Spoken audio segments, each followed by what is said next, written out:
A wonderful day. Welcome to drboycetv.com, the home for intelligent Black people. My name is Dr. Boyce Watkins. I'm a finance professor, and it is my goal to ensure that our community leads the world when it comes to economics. We are Black wealth masters here at the Black Business School. That's what our focus is, and that's what we're good at. So if that's your thing, if that's your jam, if that's your vibe, then we are your people.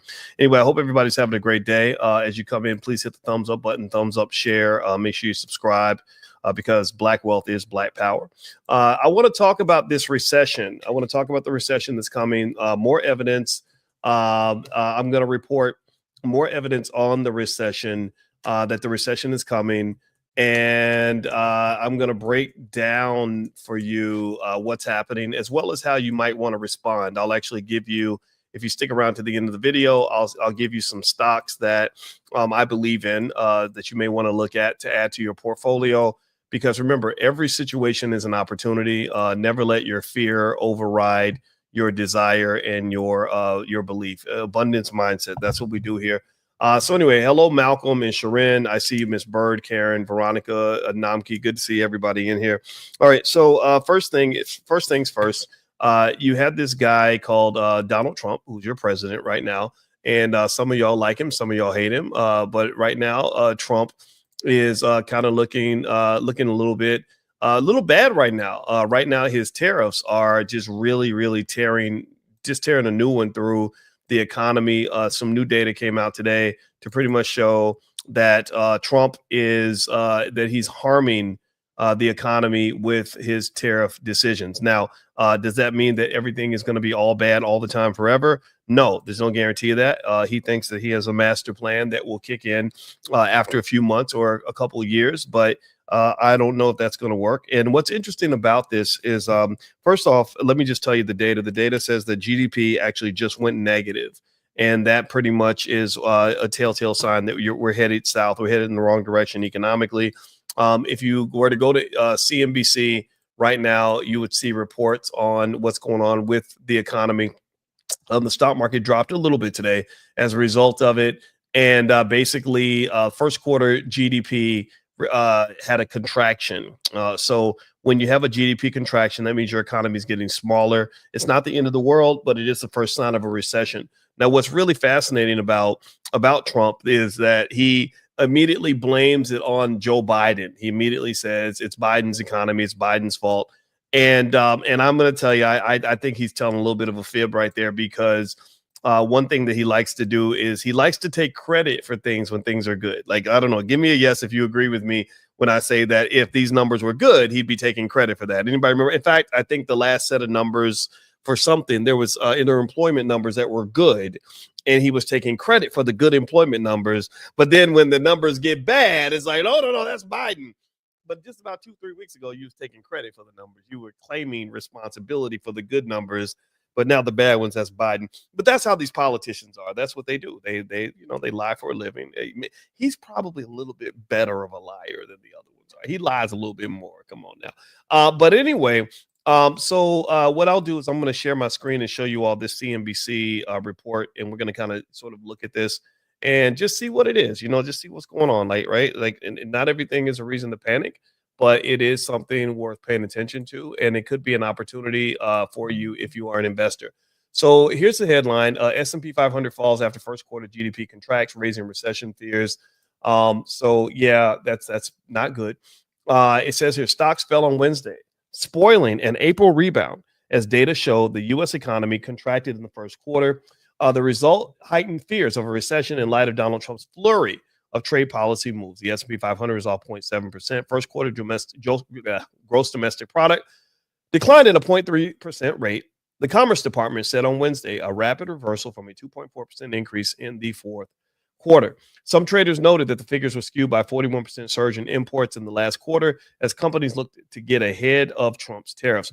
And now what they're saying there is that because they knew the tariffs were coming, there are some who believe that there were companies that were hurrying up and buying stuff. They were buying extra things and really pushing hard to increase demand and consumption because they knew the tariffs were on their way. Other data pointed to an economy that's hanging in there, while consumer spending for the first quarter marked its slowest quarterly gain since the second quarter of 2023. Spending still came in better than expected in March, as a separate report revealed that it was up 0.7% last month. So that's not terrible. The sour GDP data put a damper on what has been a remarkable comeback in stocks for April. Trump's sweeping reciprocal tariff announcement on April 2nd sent the stock market into a tailspin, with the S&P 500 down more than 11% at one point for the month and off by nearly 20% from its February record. A comeback ensued as Trump walked back the stiffer duties, and the S&P 500 headed into Wednesday down just 1% for the month. So that's fascinating right there. That's really interesting right there. The stock market's interesting because it kind of changes like the weather. It kind of does this crazy thing where one minute you may think that the market is garbage, and then you sit and you walk away, and then you find out 2 or 3 weeks later that everything that was lost was regained and then some.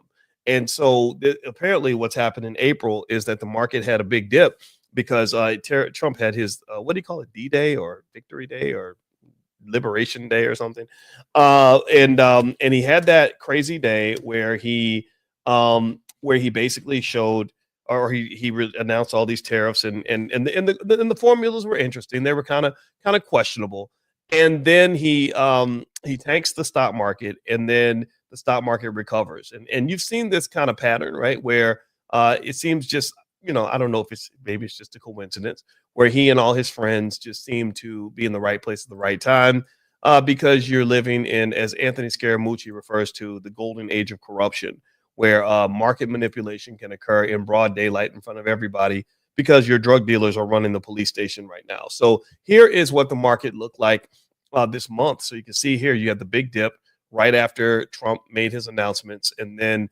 everything goes down, down, down. And then I was buying dips down here. And so everything came back up. So you had somewhat of a recovery. If you go back 6 months, it's red for the last 6 months. Year to date, still red. But last year, you're up, right? You turn green. So investing is all about perspective. It's really important to always sort of look at perspective. You go back 5 years, you're up 95%. Your money has doubled if you consistently invested the last 5 years. So before you get the temptation to be afraid of investing and to curse the stock market to hell, I encourage you just to, sort of think about these things and realize that in many cases, this too shall pass. Okay. So basically what else is happening right now that should alarm you about this upcoming recession? Because the recession's coming. There's going to be one for sure. Consumer spending is slowing. Consumer spending drives 70% of economic activity. That is a huge one in terms of what actually moves economic activity in America. They depend heavily on consumers because Americans love to buy stuff. Also, corporate earnings are softening. So some of the corporations are starting to show either lower earnings, or they're doing what they call deferring guidance. They're not giving guidance on what they expect to make in the future because they aren't sure. There's a lot of uncertainty right now in the market. Also, layoffs are going up. I think UPS, I could have sworn UPS was laying off a couple 100,000 workers or something. Let me see here. Let me Google search that. Yeah, I think UPS has some major layoffs. Yeah, they're laying off 20,000 jobs. 20,000 jobs being cut at UPS. And they cited the tariffs as a reason for the layoffs. Now, here's what companies do. A lot of corporations, and it's crazy because UPS makes an insane amount of money, but a lot of corporations are using the tariffs as cover to do one of two things: to either cut costs or raise prices. That's what they do. They're just like COVID. COVID was used as cover to cut people and to increase prices. And if you noticed, how many of y'all noticed this, that during the pandemic, a lot of hotels stop giving you the same service. They charge you the same price, but they say, "Oh, there's no maids because COVID," right? And then after the COVID stuff is over, it's like you're like, "Well, where are the maids at? How come you're not cleaning my room every day now?" Right? Well, it's because they set a new normal. They set a new standard. So they tend to do that when it comes to raising prices. They also do that when it comes to cutting people. And this is capitalism, folks, because the problem, and this is the reason why it's so important for you to invest and for your children to invest, is there ain't nobody out there really protecting you like that. There's nobody out there that's going to really, make you safe when it comes to this economic system.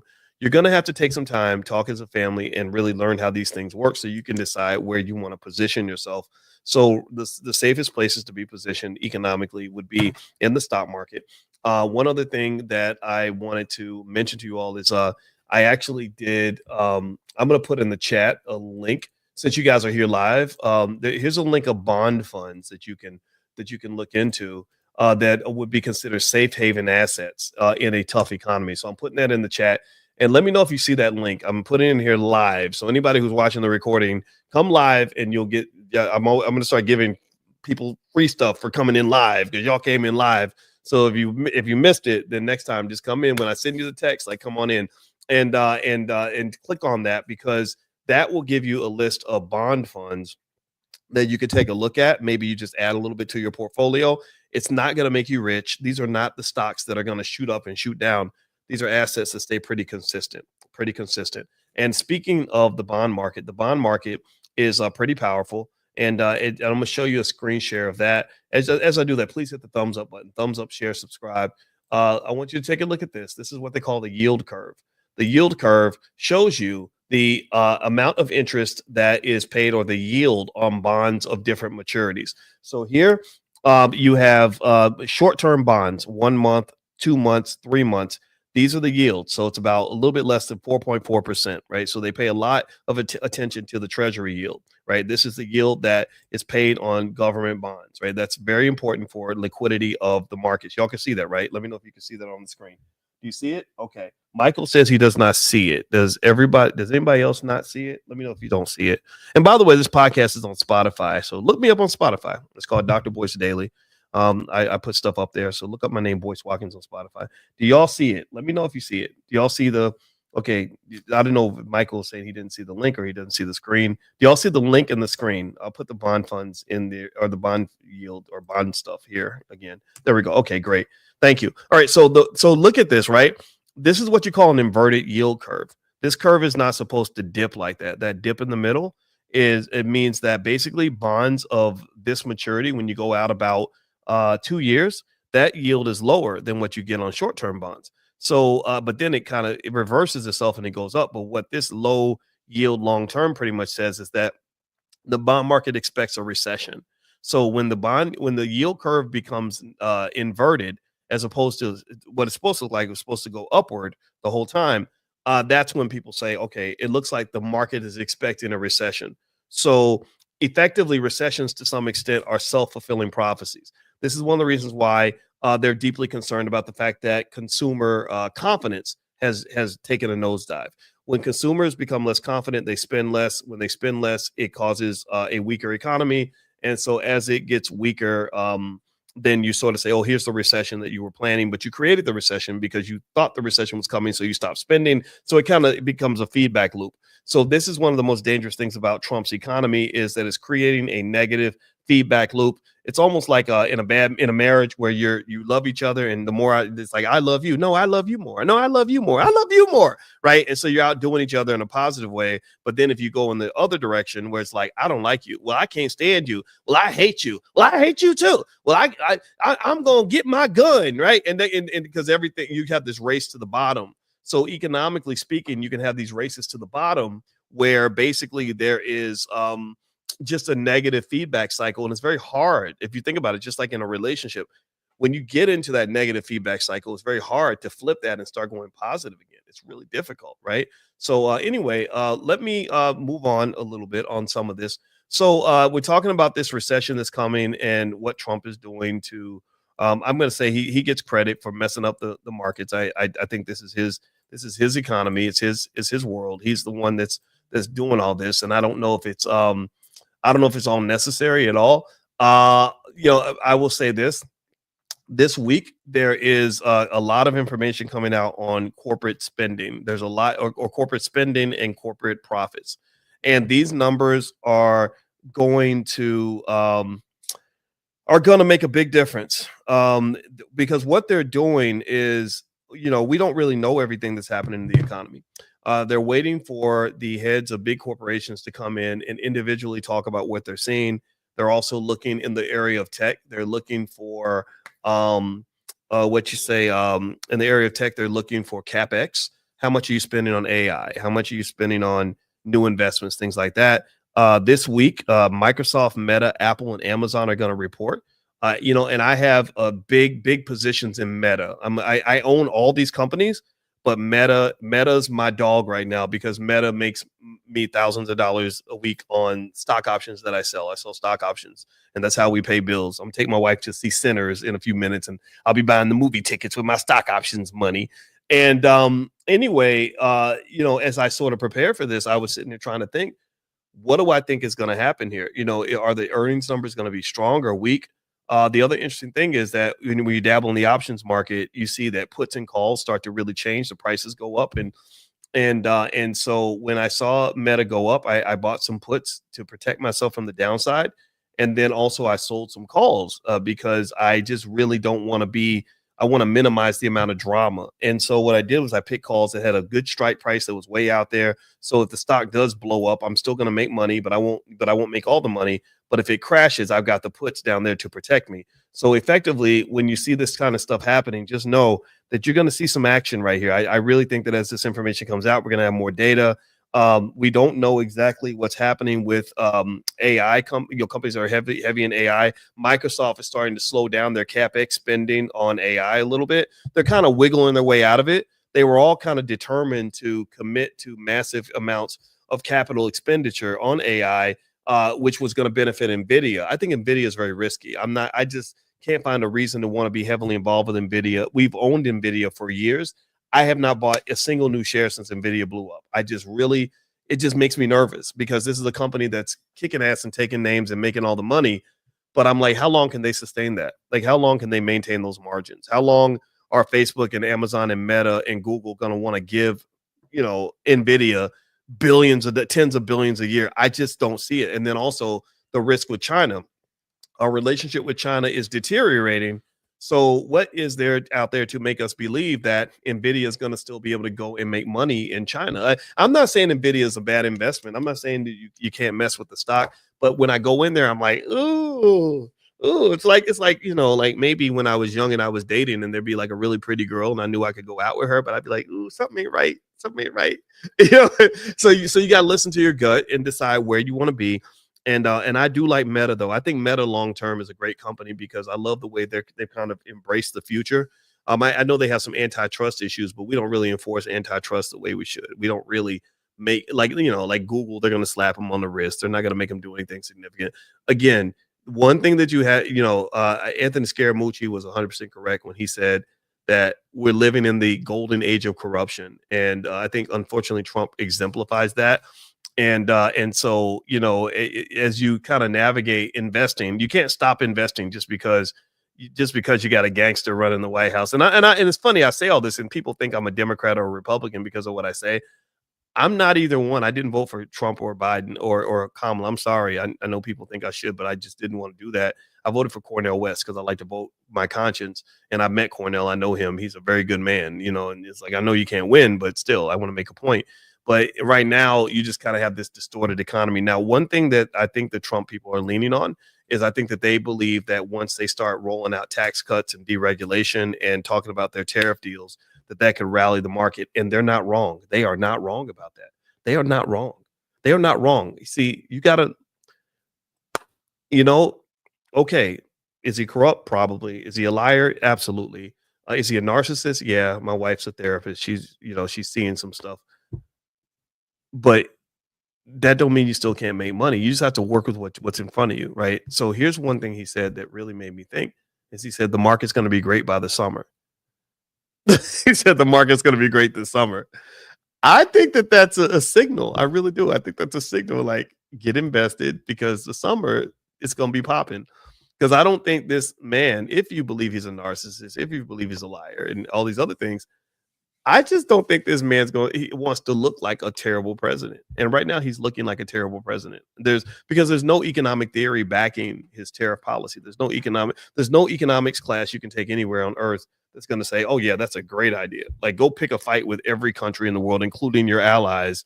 And and then throw together some wobbly formula to pick new trade relationships. Just dismantle everything that's been put in place over the last 50 years. There's nothing that says that that's a good idea, but I will tell you, I don't think you should write it off completely. I think that you shouldn't sort of simplify what you're seeing here and make the assumption that there's not going to be a boatload of money out there for everybody. And also, part of your goal of as an investor is to learn how to remain consistent through all regimes. One big thing about investing is whatever's happening in front of you, this too shall pass. If it's something good, this too shall pass. If it's something bad, this too shall pass. So just remain consistent. Wait, pick a strategy. Everything's an opportunity. Just position yourself in a way that you want to be positioned. Okay. All right. So given my goals to support you in that in all this, I'll put that list one more time of bond funds you could take a look at.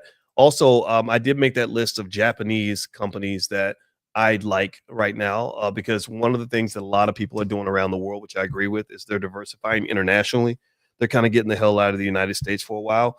And so a lot of companies or in countries and individuals around the world are putting money into places where money wasn't put before. So typically when they invest in certain areas, when you put more money into certain communities, certain countries, the stock markets for those countries tend to rise and opportunities emerge. So Japan, I think, is a great place to put a little bit of cash if you want to have a broad, globally diversified portfolio. If you go to drboycefinance.com, there's a private wealth guide if you want to take a look at that. So feel free to go to drboycefinance.com and take a look there. And also, don't forget that tonight we're doing Powernomics training. So if you want to be invited to Powernomics training, text the word morning to the number 87948. We do finance class every morning, Powernomics training on Wednesdays.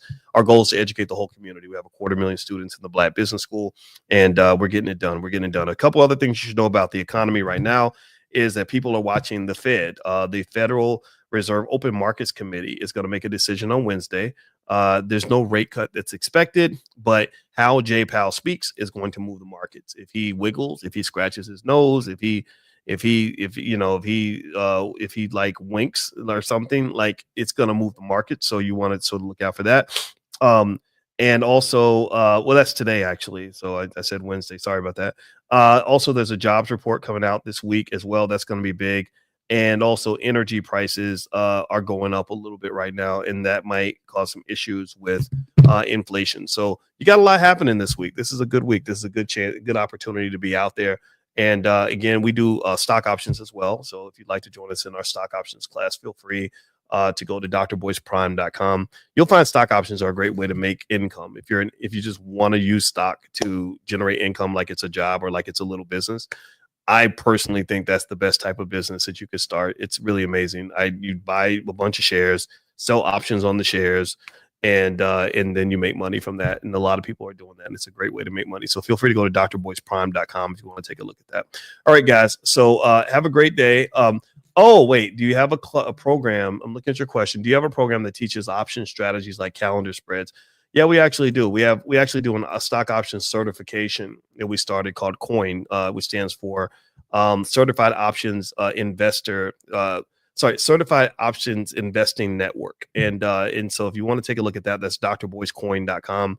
We're in the middle of a cohort now, so we're no new students right now, but we do have a new cohort that's going to start in about 5 weeks. So if you want to apply for the next cohort, feel free to go to drboycecoin.com. And someone says, can you put that number in the chat? Yeah, that number is 87948. So feel free to text the word morning to the phone number 87948. I'll put it on the screen so you can take a look at that. Okay, guys. All right. So have a great day. I'm taking my wife to see Sinners, and I'm excited because it's a date night and she's a pretty lady. So going out on a date with a pretty, sexy Black woman, that's a dream come true. I married the girl of my dreams. When I met my wife, she was the prettiest lady I'd ever seen in my life. And I'm embarrassed. I get made fun of because I was too nervous to talk to her, because at that time, I didn't think girls liked smart guys. I thought they only wanted to date like the jocks and stuff. And so there was this basketball player at Indiana University. I'm so telling on myself with this story, so I know somebody's gonna make fun of me. But there was this basketball player named Alan Henderson who was 6'9", and this 6'9" basketball star used to pick her up from work every day. Because, and she really thought that he was doing it because he had nothing to do and he was just trying to be nice. And I said, no, he's the basketball star at Indiana University. He went to the NBA. He doesn't do this just to be nice. He likes you. And so I was like, I can't compete with that, but I was 22. I didn't know that. And what's really interesting, just a full confession, is I learned over time, like, I think that what drove her preference in terms of like wanting the smart guy, because she does have an ex-husband. He's very smart too. What drove her preference was actually her father. Her father was a professor. He was a professor at Tuskegee for 30 years, and he's a smart man. So she always, when she saw the kind of man she wanted, she didn't want the athlete or the rapper. She wanted the smart guy. And I met her in the library, and we were studying in the library. We studied together. The first night we met each other, we studied together for about 3 or 4 hours. And so yeah, so that's the story, and it's and I'm in, people make fun of me like, oh, you were a punk, you didn't talk to her, you didn't, but actually what's also interesting to me and confusing, what was confusing to me about that too was I was like, well, I actually enjoyed having her as a friend. I think that if we had decided to have a relationship back then, I probably would have messed it up. I think when I was 22, 23, I don't know if I was ready to meet my wife. That's just an honest truth. I was ready to meet my wife at about 36. By that time, she was married. 35, 36. I don't know if I would have been a great husband or fiance in my 20s. I didn't know what the hell to do. I'm not saying that you shouldn't do that, but I just, so really it worked out in a way where I'm happy it worked out that way. And so, but so as I know, I think some people thought that maybe she had me friend zoned for a bunch of years and only wanted to chase me because I had money or whatever. I mean, that's silly because she had plenty of money by then because she's been a consistent investor by doing some of the simple strategies that we've talked about in class, like just, $5 a day, just little amounts of money and not looking at it, just invest consistently. And then next thing you know, your money will grow.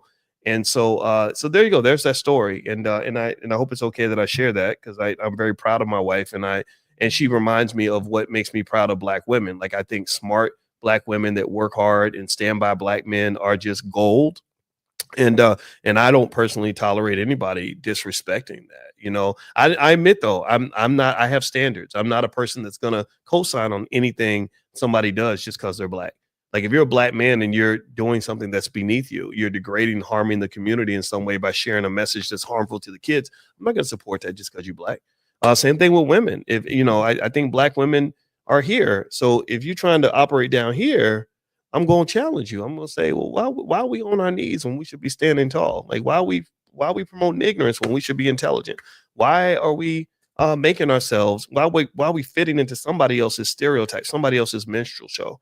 You know what I mean? And I think it's okay for us to do that. I think that as people, we should have standards, whatever those standards are. And so shout out to all the Black women that have standards. I want you to know that there are millions of men that honor you and respect you.